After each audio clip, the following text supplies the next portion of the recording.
Hey, salut les loulous, c'est Tonton Hunter, en direct aujourd'hui de San Francisco, vous avez vu la miniature, c'est le grand pas, ça y est, c'est l'aventure qui a commencé, et visiblement, hein, vu tous les commentaires super adorables, d'ailleurs un grand merci pour ça, euh, que vous m'avez laissé sur la dernière vidéo, je me devais de vous renvoyer cet élan de générosité et de petits cœurs plein de love, tout ça, en vous faisant un petit journal de bord. Alors de temps en temps, j'ai filmé quelques passages par-ci par-là. Vous allez voir, c'est une petite aventure que j'aimerais tout simplement mener avec vous. Vous m'avez soutenu et franchement, ça m'a fait ultra chaud au cœur. Vous avez été incroyable et ça, franchement, ça fait plaisir. Ça rappelle aussi que, bon, des fois, on s'attarde sur des côtés un petit peu négatifs alors que il y a des belles choses à voir et on a construit quelque chose. Aujourd'hui, c'est marrant, en plus, le jour où je filme ça, donc vous savez, on est le 12 février à 16h35 à l'heure de San Francisco. Euh, j'ai eu une story tout à l'heure, un souvenir de story qui me disait que l'année dernière, à la même date, on était à 500 abonnés sur la chaîne. Là, on est à plus de 2006. Donc voilà le chemin qu'on a parcouru tous ensemble. Et je suis content que cet arc maintenant américain vienne un petit peu changer la donne et nous apporter cette bouffée d'air frais dont on avait tous besoin. Du coup, comme je vous l'ai dit, je vais essayer de vous faire un petit journal de bord de temps en temps. Bon, le cadre est pas incroyable, hein, c'est pas le studio, mais bon, au moins vous avez l'authenticité de la petite chambre d'hôtel. Comme je vous l'ai dit, je vais vous replacer un petit peu les choses dans leur contexte. J'ai pété un fuse, j'ai viré 15 jours de mon emploi du temps parce que il y a un projet que je mets de côté depuis bien trop longtemps. Et certains d'entre vous, j'ai déjà un petit peu rabattu les oreilles à certains d'entre vous avec ce projet depuis quelques années. J'ai toujours rêvé d'écrire un polar, écrire un thriller. Et j'avais déjà eu des bases assez solides l'année dernière. Et puis je m'étais dit, un jour, je sauterai le pas, je prendrai l'avion parce que pour moi, il fallait que ça se passe à San Francisco. Je sais pas vraiment expliquer pourquoi. Pourquoi SF? Je peux vous dire quelque chose, c'est que SF, donc San Francisco, c'est la première ville sur laquelle où j'ai mis les pieds aux États-Unis. Donc c'était un vieux rêve pour moi. Je pense que vous connaissez ça, à connaître mon amour pour les States. Et puis bon maintenant, hein, l'aventure est un petit peu ça va. On peut dire qu'on sait de quoi on cause. Hein. J'ai fait plus de 20 États, j'ai fait plus de 30 000 kilomètres sur le territoire américain. Là, avec tous les kilomètres qu'on vient de se faire ces derniers jours, on va encore pouvoir ajouter ça à ce qu'on a déjà fait. Enfin bref, voilà. En tout cas, San Francisco, c'était mon premier contact physique réel avec les États-Unis. Pas tout ce que j'avais pu fantasmer par le temps, les séries, etc. La vraie vie, encore une fois. Hein. La dernière fois, on a mis l'accent là-dessus. Ravnica TV, la chaîne, la communauté, tout ce qu'on a construit, c'est la vraie vie.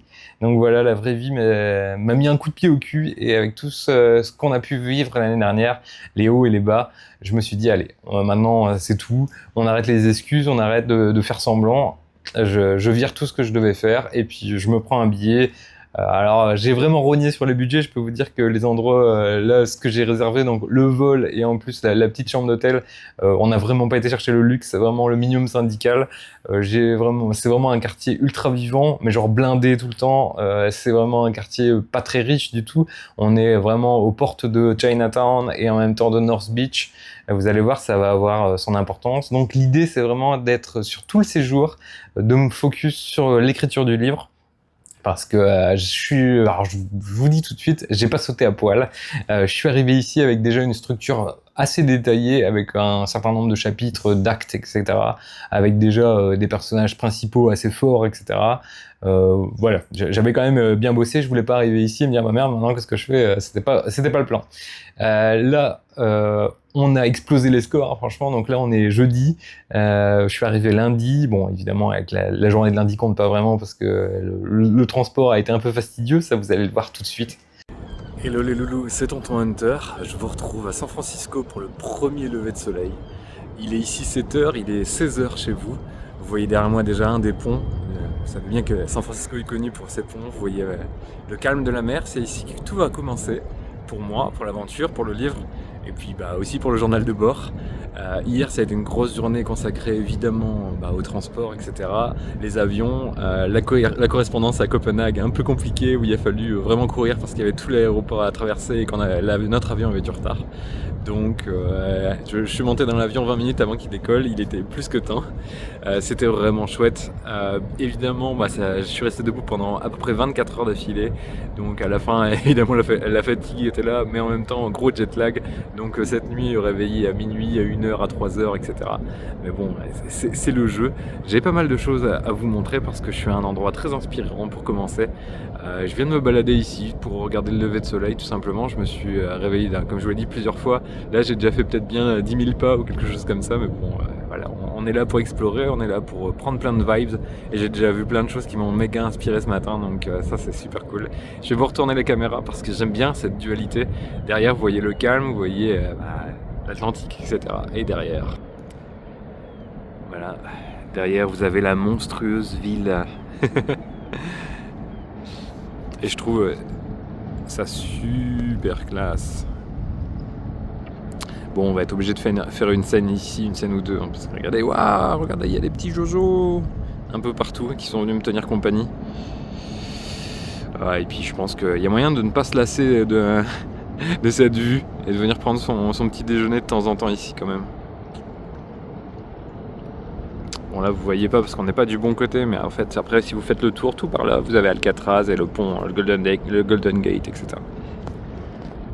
Donc voilà, vous allez voir, je vous avais dit que j'avais pris un hôtel un petit peu miteux entre guillemets. Il tient toutes ses promesses puisque l'histoire veut qu'en fait il soit au-dessus d'un club de striptease. Donc c'est pas banal et je pense que ça va vraiment bien inspirer le roman et tout ce qui va s'y passer. Et j'ai déjà été me promener cette nuit et hier soir dans le quartier, un peu vraiment à la limite de Chinatown et de North Beach. Je pense que ça va vraiment nourrir le récit, en tout cas c'est un petit peu l'objectif. Donc voilà, je vous avais dit que je tiendrais un mini-journal. C'est chose faite, il y a évidemment plein de choses qui me reviendront. J'ai fait des petites courses hier, je vais sûrement en refaire tout à l'heure. On va trouver plein de petits systèmes un peu malins pour cohabiter, subsister ici. J'ai trouvé, ça existe aussi chez nous, le Too Good To Go, avec en fait des invendus, des restaurants et des petits snacks, etc. Et en fait tu payes genre même pas 70% du prix et tu as plein d'invendus dans un sac et tout. Donc comme ça en plus on va manger un peu mystérieusement puisqu'on ne saura jamais ce qu'il y a dans le sac avant de l'acheter de dehors. Donc je vous laisse encore avec cette superbe vue. Et voilà, ce petit lever de soleil, un petit peu timide, mais c'était chouette de voir peu à peu les ombres se retirer et voir un petit peu les premiers habitants fouler les rues. Parce que j'étais là dès 6h, j'étais déjà dehors et j'avais déjà un petit peu... de ma fenêtre, de la fenêtre de ma chambre miteuse, je suis plein dans un petit carrefour sympa, donc je vois vraiment tout ce qui s'y passe avec tous les néons, avec la pyramide transaméricaine qui est, à mon avis, quelque chose qui on va voir un petit peu de manière assez récurrente dans le livre. Allez, je vous en dis pas plus, il va pas falloir trop vous spoiler, ça va être compliqué aussi. Allez, ciao.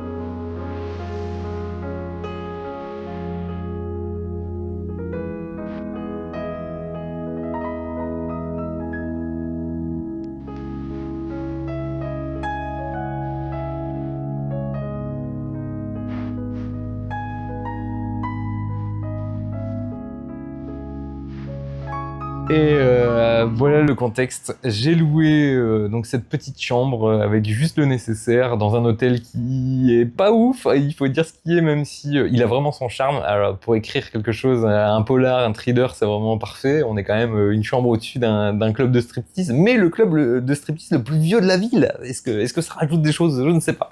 En tout cas, la moquette pourrait sûrement en parler et nous dire des choses qu'on ne voudrait sûrement pas entendre, mais ça c'est un autre débat. Donc voilà, je vais vous retracer de temps en temps, je vais vous donner les tranches de vie, je vais vous insérer les tranches de vie que j'ai vécues depuis, donc on est jeudi, depuis lundi, ce que j'ai pu témoigner un petit peu, ce que j'avais envie de partager avec vous. Alors le plus difficile, c'est vraiment de pas spoiler, hein, parce que mon activité principale, c'est l'écriture, et j'ai vécu plein de choses déjà, j'ai rencontré des gens, j'ai surtout je me suis retrouvé à des endroits où il s'est passé pas mal de choses. J'ai découvert des endroits que j'avais jamais vus. Et c'est surtout ça, le titre, il est véridique. Je redécouvre San Francisco. Alors, j'étais déjà venu 2 fois, mais je peux vous dire que ce que j'ai vu ces derniers jours, je les avais jamais vus. si je mets tout bout à bout, j'avais déjà fait à peu près une semaine ici, et je peux vous dire que j'ai redécouvert à mort la ville. J'ai gratté parce qu'il y avait des choses que je voulais y trouver, et j'ai pas eu besoin d'aller très très loin pour le voir. Tout ce qui cristallise l'histoire des États-Unis, sa situation actuelle, et puis tout simplement la nature humaine et psychologique que je voulais mettre en avant dans ce livre.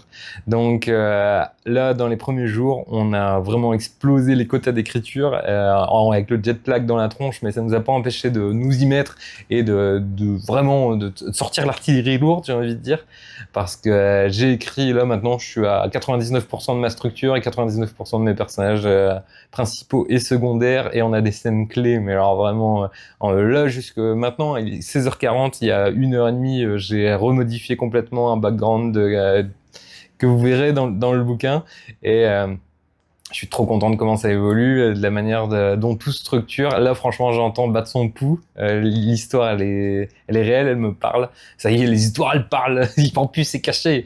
Ouais, il y a un petit peu de ça. Et j'étais trop content de moi. Je le suis toujours d'ailleurs. Ça fait plaisir. Je me sens ravivé par là aujourd'hui le soleil californien, puisque aujourd'hui on a 15 degrés. J'ai pu aller me balader entre guillemets toute la matinée. Ça, vous le verrez un petit peu plus tard dans la vidéo.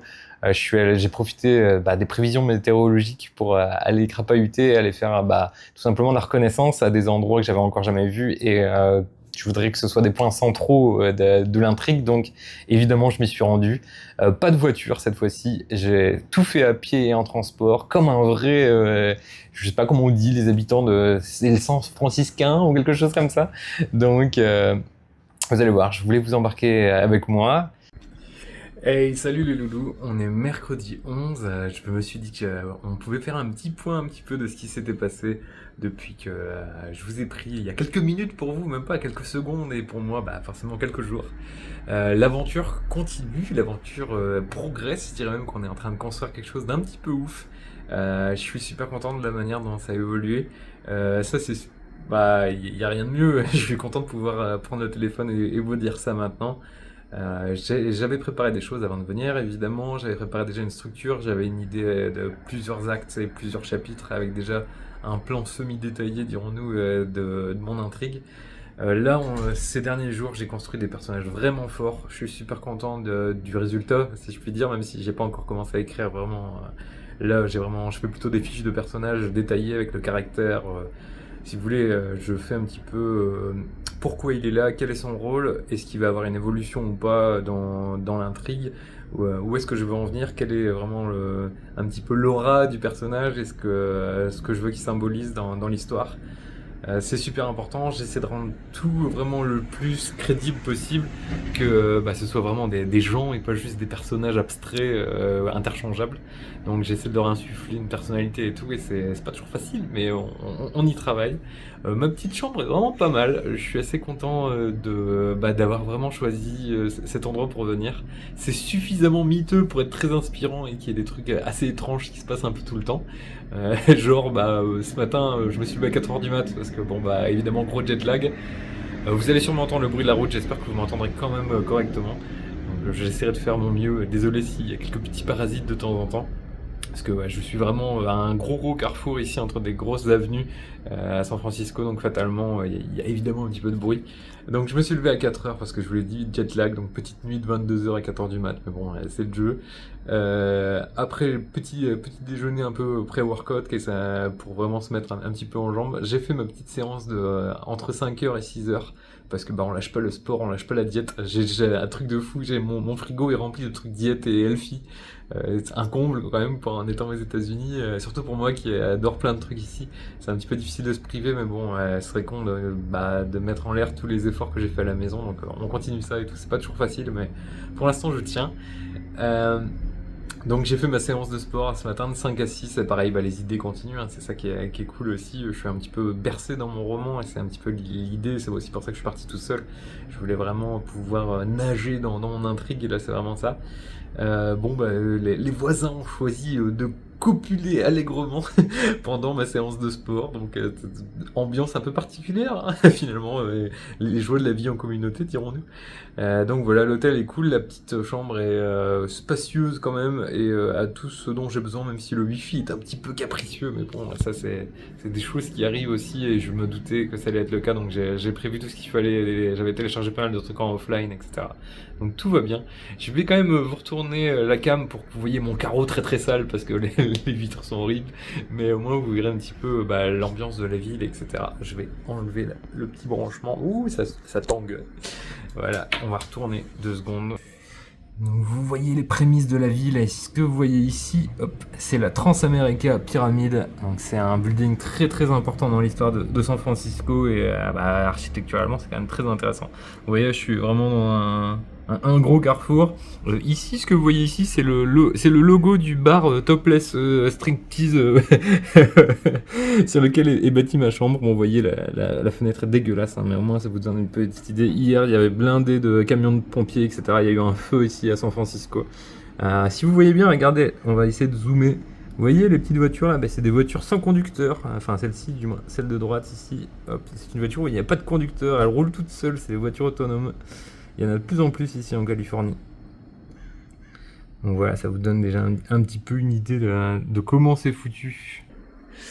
Donc voilà, bien bossé ce matin, franchement, je m'y suis mis à peu près, je vous l'ai dit, j'ai fait ma séance de 5 à 6 et à partir de 6h30, 7h, j'ai bossé non-stop jusqu'à un bon 9h30, 10h. Hier, j'ai fait 3h30, pareil, sur le roman. Alors, en ce moment, c'est un petit peu mon rythme de travail, je fais entre 3 et 4 heures de boulot par jour. Aujourd'hui, à mon avis pour aujourd'hui, là j'ai déjà bien bossé. Je vais aller me promener après parce que je vais aller me balader. J'ai repéré évidemment un petit Guitar Center. Oh, voilà, chasser le naturel. Donc c'est l'occasion d'aller se balader un petit peu dans la ville, même s'ils avaient annoncé la grosse pluie, alors que là il y a l'air de faire 15 degrés et soleil. Donc on verra, la météo est aussi capricieuse à San Francisco, c'est bien connu.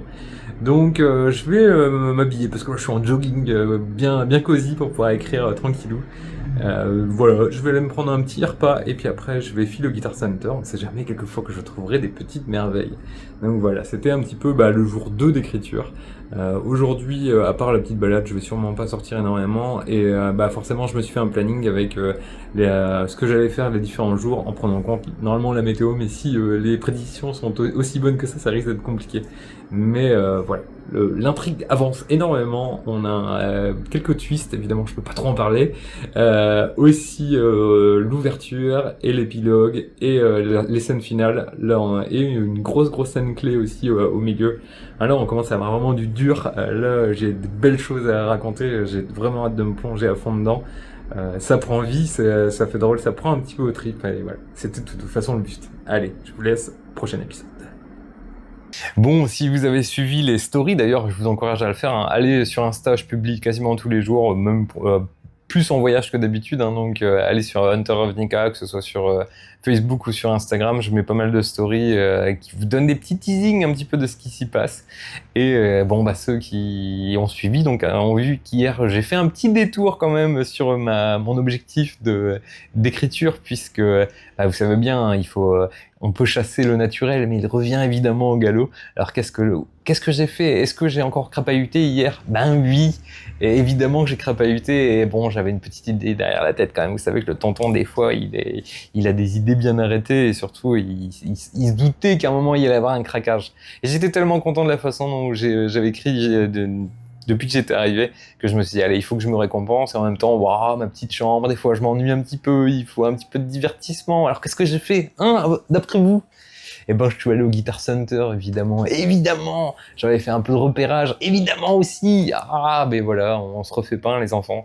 Donc je me suis bien éclaté, les gars étaient super sympas, d'ailleurs j'ai rencontré un des gars du Guitar Center qui s'appelle Rodrigo et qui m'a épaulé tout le long de mon petit passage là-bas, donc je le salue. Bon, il comprendra probablement rien de ce que je raconte, mais il était super sympa et on a eu un bon contact ensemble, et ça a permis aussi de faire un petit peu le deal. Bon, je sais pas encore. Est-ce que je dis tout ou je dis pas tout? Bon, allez, on va tout dire. comme d'habitude.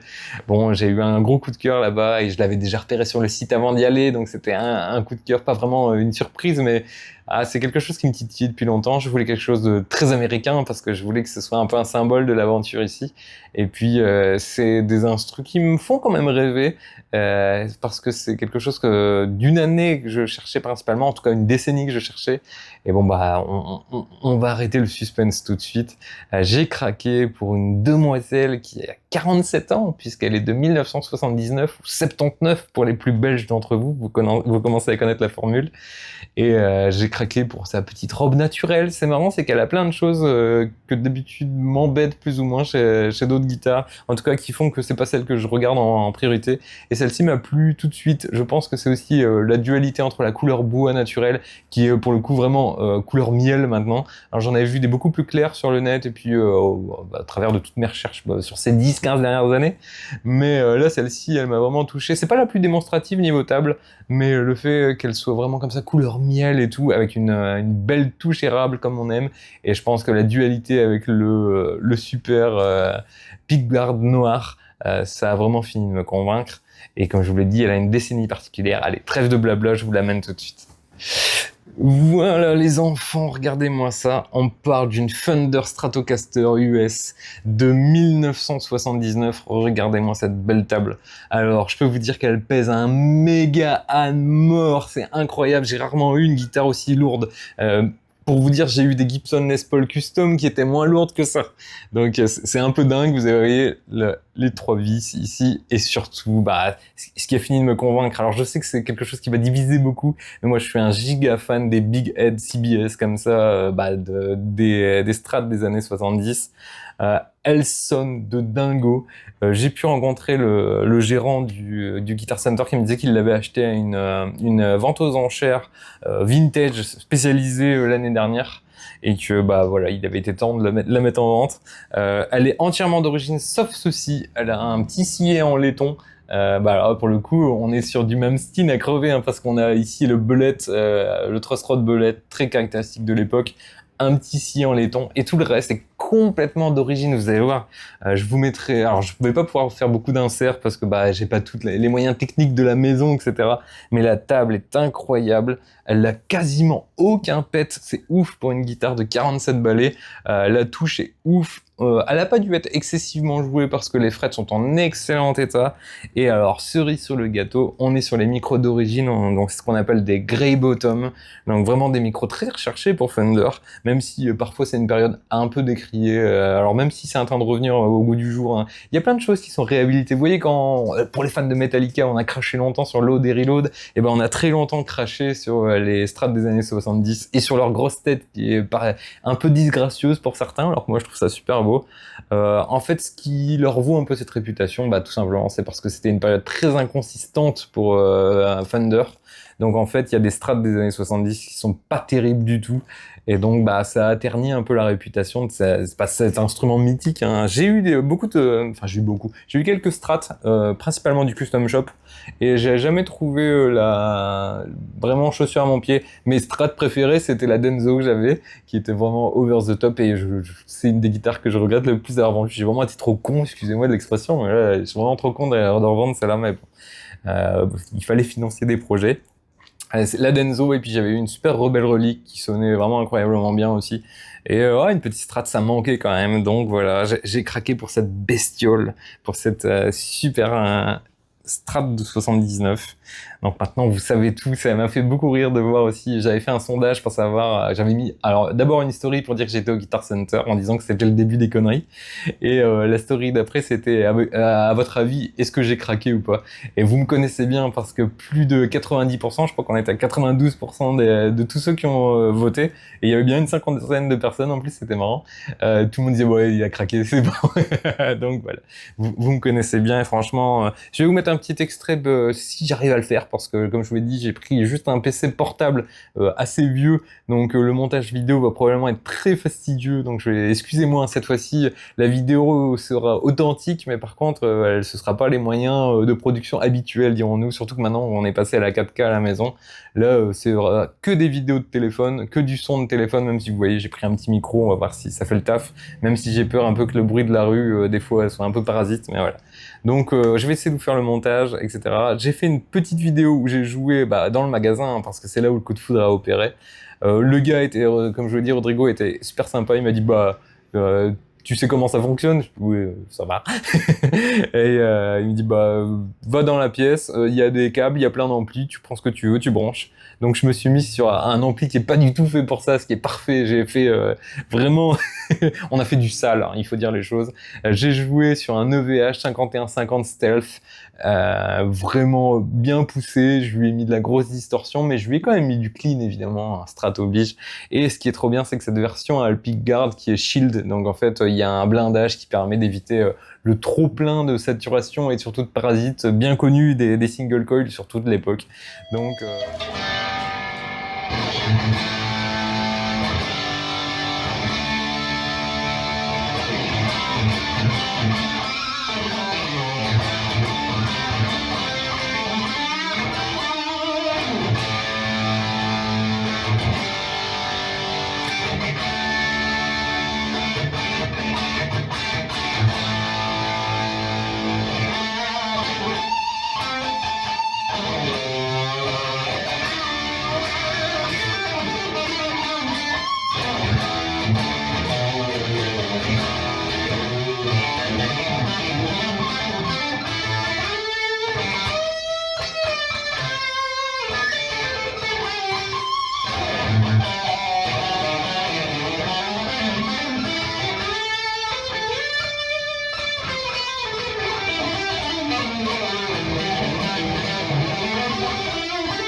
Donc franchement, là, tout ce qu'il faut, le manche est un régal, la forme et puis le vernis est super agréable à la main. J'avais un peu peur parce que c'est des vernis un peu nitro, etc. D'habitude, ça colle et tout. Et celui-là, à mon avis, il est juste bien rodé comme il faut.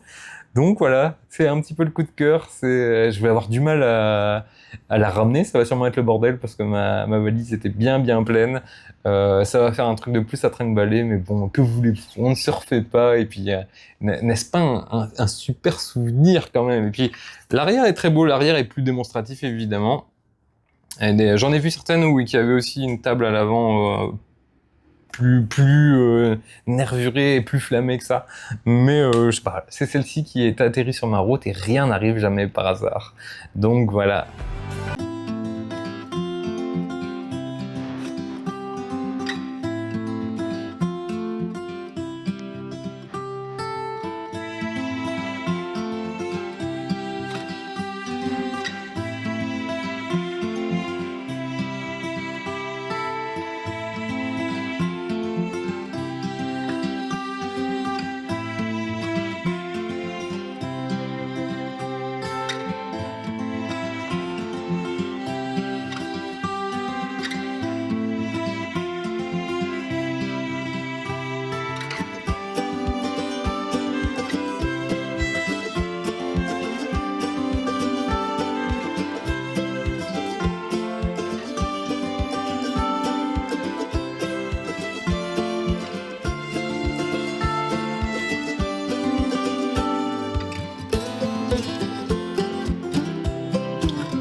Hello les loulous, c'est Tonton Hunter. Aujourd'hui, on est dans une journée de repérage. J'ai pris le bus et le tram, le métro et tout ce que vous voulez à 6h du mat. Ça valait le coup parce qu'on est sur la côte ouest très méconnue de San Francisco, des endroits où c'est très peu touristique. Et il y a pas mal de choses énormes à voir. Je vais évidemment pas pouvoir tout vous raconter parce qu'il y aura probablement des choses qui vont se passer ici. Et si je vous dévoile tout, bon, c'est un petit peu moins drôle, mais je suis obligé de vous montrer ça. Regardez-moi derrière moi. De toute façon, après, je vais vous faire un petit plan quand même. Mais la côte est magnifique. Franchement, c'est super. Il doit faire 13 degrés à peu près, quelque chose comme ça. Donc ça fait du bien de s'être baladé et d'être enfin arrivé au but et d'avoir compris le système de transport de San Francisco. Euh, que dire, je sais qu'il y a des choses qui vont se passer ici. Tout prend forme. On a vachement avancé cette nuit, hier soir et cette nuit, on a vraiment beaucoup écrit. On a finalisé entièrement le scénario. On est allé à 98% du scénario et des persos. On a commencé, j'ai écrit toute l'ouverture du roman. Donc ça y est, ça prend vraiment forme, c'est concret, on est là maintenant pour écrire, il va falloir compléter l'histoire, etc. Et quand je vois des paysages comme ça, je me dis que ça valait tout l'or du monde, ou en tout cas au moins l'or qui a été nécessaire pour pouvoir m'offrir ce voyage. Et il se passe quelque chose, la ville elle a vraiment un cœur qui bat. C'est peut-être débile à dire, mais elle a vraiment une personnalité. Et je suis déjà venu 2 fois ici, je sais pas si je l'ai déjà dit dans les autres épisodes, mais en fait je découvre une nouvelle ville en faisant tout simplement que des trucs qui sont pas touristiques, quoi. Donc là c'est pas la carte postale, c'est probablement le vrai San Francisco sans vouloir faire un snobisme un peu débile, mais de découvrir tout ça, d'être rien que de prendre le bus, le métro, d'être au cœur des habitants, au cœur des gens qui font que cette ville est vivante. C'est quelque chose, ça fait drôle et en même temps c'est du palpable, c'est du concret, c'est la vraie vie. On l'avait dit dans la vidéo de la dernière fois, d'ailleurs encore un grand merci pour tous vos retours. Franchement ça m'a regonflé à bloc de voir toute la tendresse que j'ai pu recevoir grâce à ça et de voir que j'avais une communauté, elle était un peu silencieuse mais elle était là et elle était beaucoup plus bienveillante que ce que je croyais. Donc voilà, on a eu des misères, on a eu des merdes comme tout le monde bien sûr. Mais bon, ça donne envie d'être encore plus fort, de tenir bon et d'aller au bout de ce projet qui va être une belle réalisation. Ça demande beaucoup d'investissement, mais je suis très content de le faire et je suis vraiment trop content de... Merci encore à vous aussi de me donner la force et puis à mes proches qui m'ont permis de virer 15 jours de mon emploi du temps pour venir faire ça, venir faire égoïstement tout ça. Regardez, il y a des ruines là juste en bas. Pareil, ça, pourtant, Dieu sait que les premières visites à San Francisco, j'avais vraiment regardé plein de trucs pour pouvoir visiter un max de trucs, mais j'avais jamais entendu parler de ça. Et quand j'ai creusé, il y a beaucoup d'histoires. On est même sur une terre indienne ici, où il y a eu des camps et tout. Enfin, des tribus, des camps dans la mesure où ils sont habités ici, quoi. Donc voilà, j'espère que cette vidéo vous plaît. Je vous avais dit qu'on ferait un petit journal. Je sais pas du tout dans quelles conditions je vais arriver à monter tout ça. J'espère que le vent n'est pas trop fort pour que vous m'entendiez correctement. Et voilà, en tout cas c'est Tonton Hunter, merci encore pour le soutien, pour tous vos messages, ça fait vraiment plaisir. Je vais retourner la cam pour que vous puissiez avoir une petite idée du panorama et si j'ai encore 2-3 petits spots sympas, je vous les montrerai au fur et à mesure. En tout cas voilà.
Bon, bah, les petits loulous, vous avez vu, à mon avis, je sais pas, on va être encore, ça se trouve, sur des vidéos de 40 ou 50 minutes. Ça va être une galère à uploader parce que le wifi de l'hôtel est nul, mais genre très très nul et se déconnecte très très souvent. Mais bon, voilà, on va essayer d'y aller avec la bite et son couteau, hein, comme on dit. Voilà, ça nous arrive aussi d'être aussi fin que ça. Donc voilà, j'espère que vous avez aimé. Que je vous embarque avec moi, hein, sur ma petite épaule et que je vienne vous expliquer un petit peu les tenants et les aboutissants et les avancées du projet. N'hésitez pas à me dire en commentaire s'il y a des choses que vous voulez voir, parce que je pense que je vais essayer de vous mettre ça en ligne dimanche. Donc ça veut dire que j'aurai encore une semaine entière sur place. Donc si vous voulez voir des trucs, il y aura encore une semaine où je peux vous filmer ce dont vous avez envie.